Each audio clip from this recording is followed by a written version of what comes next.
Yo, Hegassen here with my review of One Piece Manga Chapter 977, and this chapter, it moves us forward. It moves us and the Alliance forward into Onigashima. They finally make landfall in Onigashima by attacking this little port at the front of Onigashima. And then right at the end of the chapter, it throws out a load of stuff that just hits you with a wall of speculation that we're going to be speculating on for the next 2 weeks. All of a sudden, it just throws in this stuff and we're like, Nani? So we'll talk about that a little bit later on when we get to the big revelation that Kaido makes. But it starts off, like I say, the Straw Hats.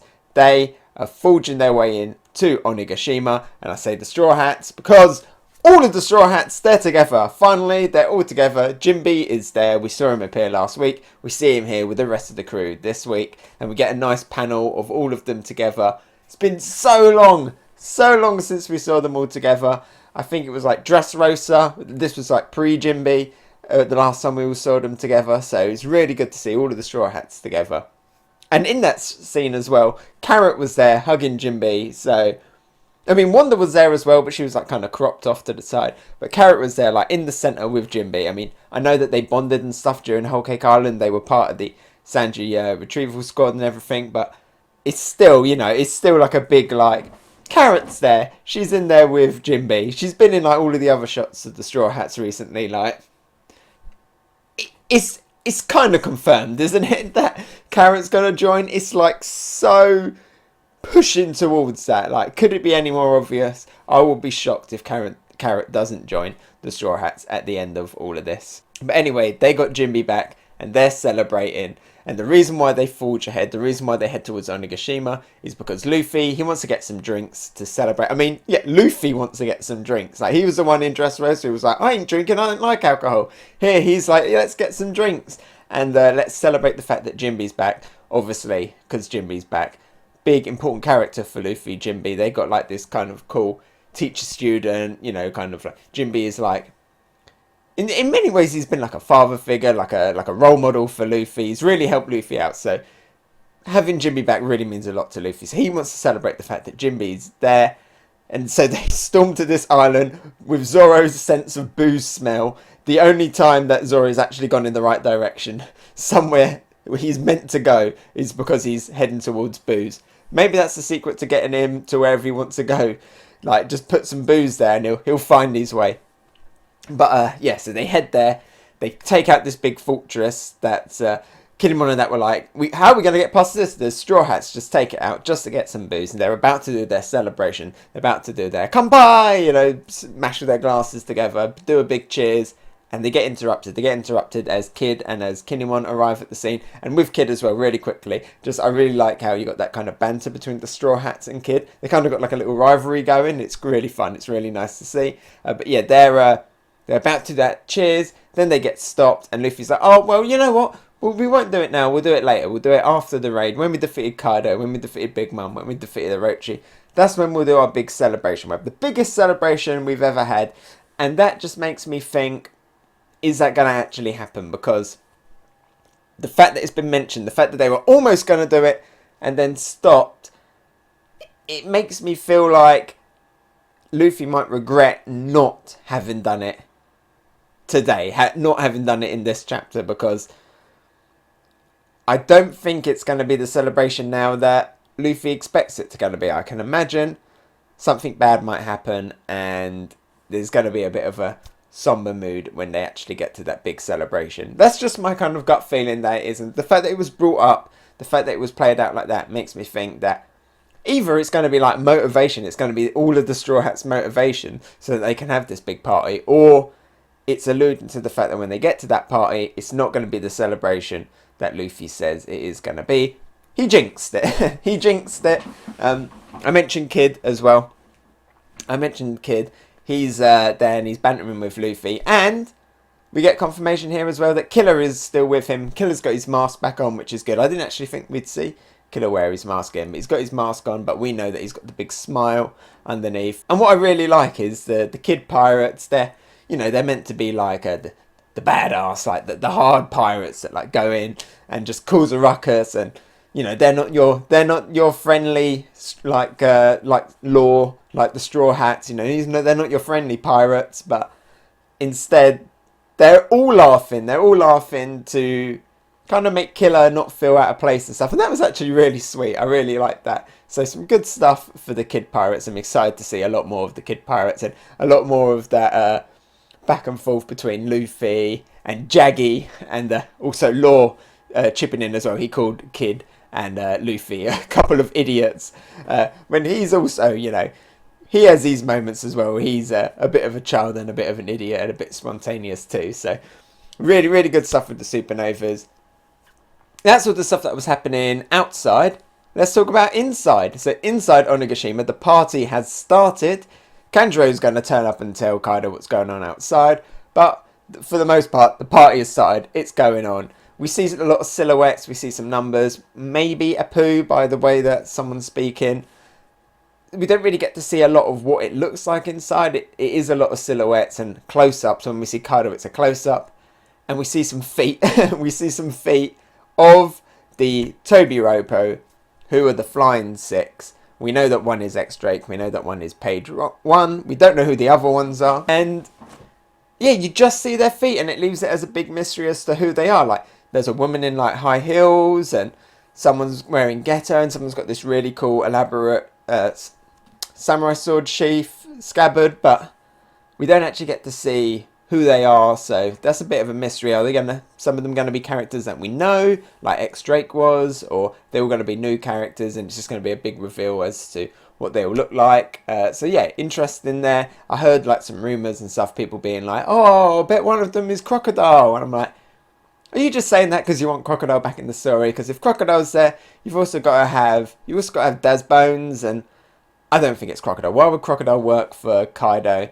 I don't see that happening, to be honest. Like, Crocodile has always been I kind of do my own thing. I'm doing stuff for myself. The only reason he became a warlord was so that he could have that freedom to kind of do his own thing and do what he wanted to do in Alabasta without the Marines coming and interfering with his plans. So I don't see him working for Kaido unless he has some kind of ulterior motive. But then already in the Tobi Roppo, we have X-Drake, who we know has his own ulterior motive, and that is generally very interesting. Really interested to find out what kind of role X-Drake is going to play in this, because we know that he's working for Kobe, we know he's a Marine, we suspect that he's been working with Law, we suspect he was the person that helped Law escape and took down Hawkins. We don't even know where Hawkins is. Is Hawkins one of the Tobi Roppo? He hasn't been confirmed as one, but where's Hawkins at the moment? Is nobody asking for him? Like, he's been cut up, right?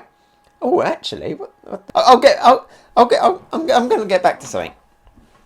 It's just a random bit of wild speculation that I thought of. Yeah, so that's the stuff with the Tobi Roppo. The next thing is the big reveal that I was talking about, and that is Kaido just casually announcing, hey, where's my son at? Go fetch him. Where's your son at, Kaido? Nani? You've got a son? Yes, it's confirmed that Kaido has a son. We don't know who the son is.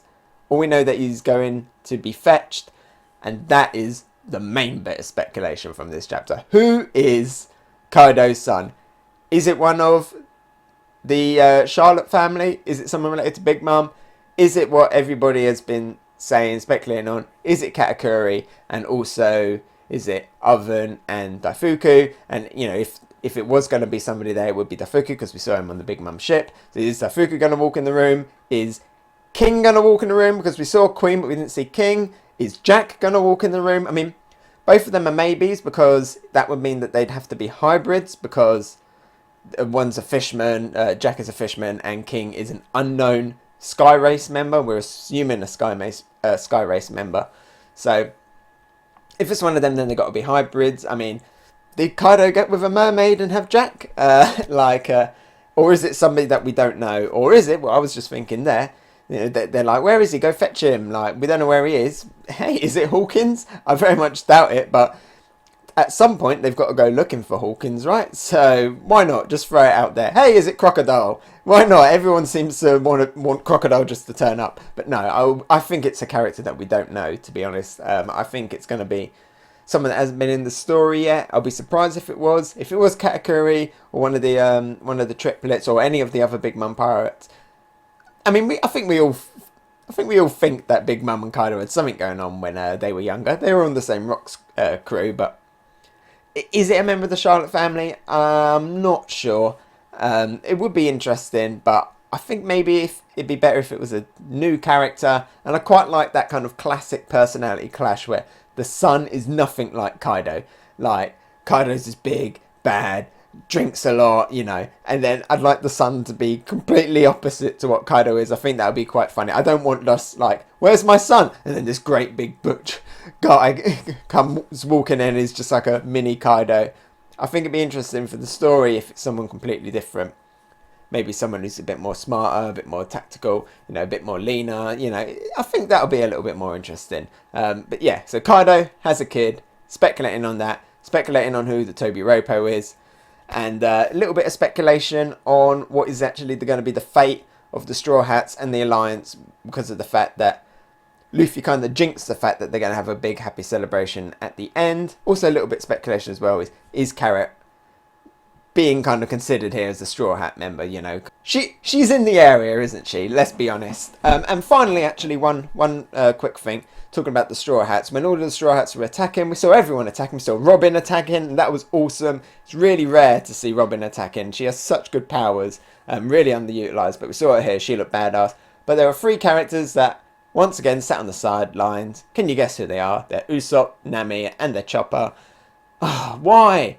Why do they keep doing this? Why have they always got to be on the sidelines? But I kind of feel like this is like the second time it's kind of happened with Nami and Usopp in this arc where they've been on the sidelines and they've been acting weak and like deliberately shown to kind of be weak or like hiding away from it, shying away from the fight. Because we saw them talking previously about how, oh, if they're going to get captured or if they would get captured, would they spill the beans? How long would they last? So I suspect that maybe that they're deliberately being kind of held back and shown to be cowardly and stuff so that they actually going to have big epic moments coming up. I think them three are really deserving of some big epic moments. I mean, Nami did have some in Whole Cake Island, but I'd like to see her actually once again kind of stepping up and really being pushed and being pushed to her limit and actually doing some stuff, especially now that she has Zeus. And Usopp is really desperate for it. Like, he had that really good scene in Dressrosa with the haki. He needs more of that. He needs to develop that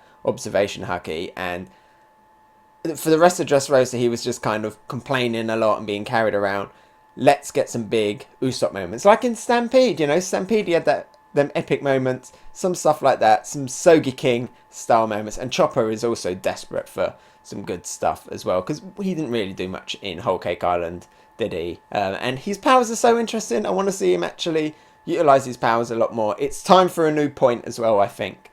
So yeah, them 3, hopefully they're being shown to be cowards and hiding, but actually later on in the arc there are some big moments. Overall, this chapter, I thought it was good. Some great speculation, like I say, very enthusiastic, talking about it and talking about it with my friends and everything, people on Twitter. It's a very good chapter, but I feel like there was some confusing panels with like who's saying what when there's so many characters on screen, and it did jump around a bit, and I didn't like the fact that there was a lot of silhouettes when they get into Onigashima. I thought the first time we get in Onigashima it'd be this big epic panel when we see them all like drinking and cheering, but it was just like silhouettes. So for that, I'm probably only going to give it a purple tier, but an exciting chapter. The Kaido is a daddy stuff, very exciting. Can't wait, honestly, cannot wait to find out who that is. And all of these other things that I've just talked about. Good stuff. Hey, so thanks for watching. What did you think? Let me know about it in the comments below. And if you enjoyed my video, maybe give it a like. And if you really liked it, why not subscribe? You can follow me on Twitter, Instagram and Twitch. Oh, and here's a related video you might enjoy, and something more fresh. I've been Hegassen, and I'll talk to you next time. Bye!